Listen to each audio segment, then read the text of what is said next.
everybody here in the States anyway was looking, I'm sure in the East too, is looking forward to a new year because everything has been relatively bad this last year because of the virus and politics and everything. You know, that stuff is always going around and around and around. So actually, we're always asking our friends and our parents and relatives and coworkers to have a happy new year, right?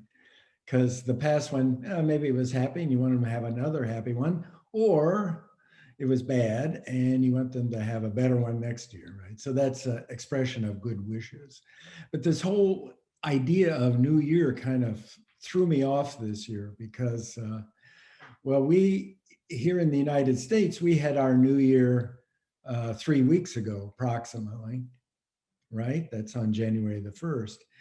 And then in Asia, like Singapore, Malaysia, you'll have your New Year in February, right? And if you're an Orthodox Christian, you had it about 7 days ago.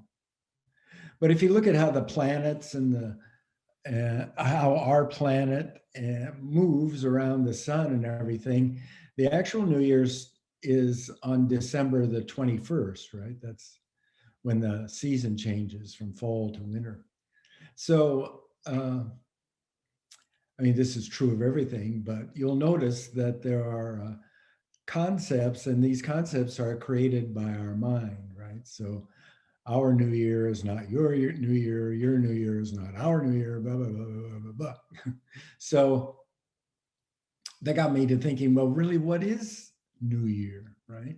Because in Zen, we have this saying, the past is dead and the future is just a dream. Well, if that's true, then what's the meaning of New Year? So in the Diamond Sutra, it says, past mind cannot be returned to or held on to or held, right? And future mind, well, you can't get a hold of that because it doesn't exist, right?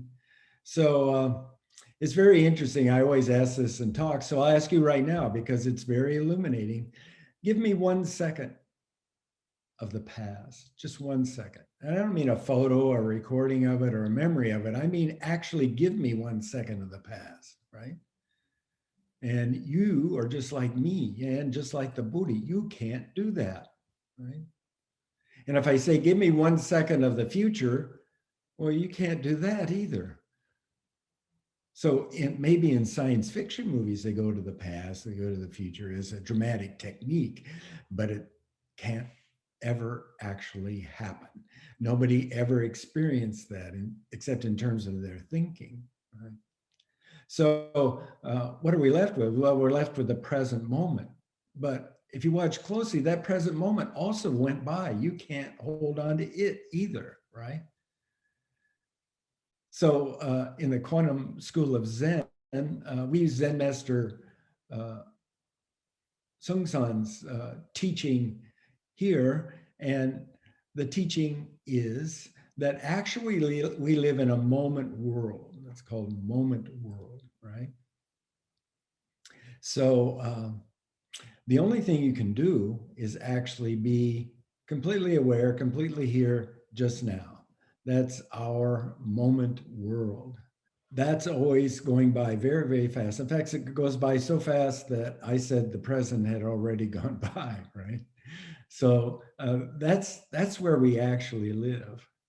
And becoming aware of that is actually what mindfulness means.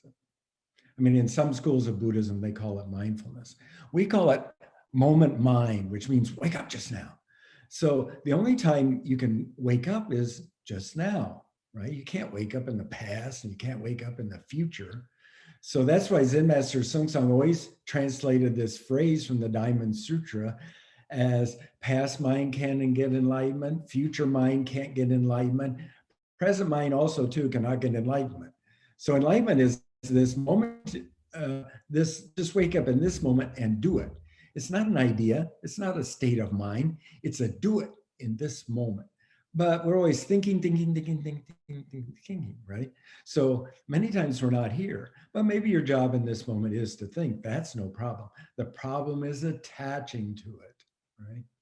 So if you're attached to the idea of New Year's is the year of the ox, and that's in a few weeks in February, uh, yeah, maybe that's an okay idea. You can use that to help other people, or it's 7 days ago, or maybe it was last month, right?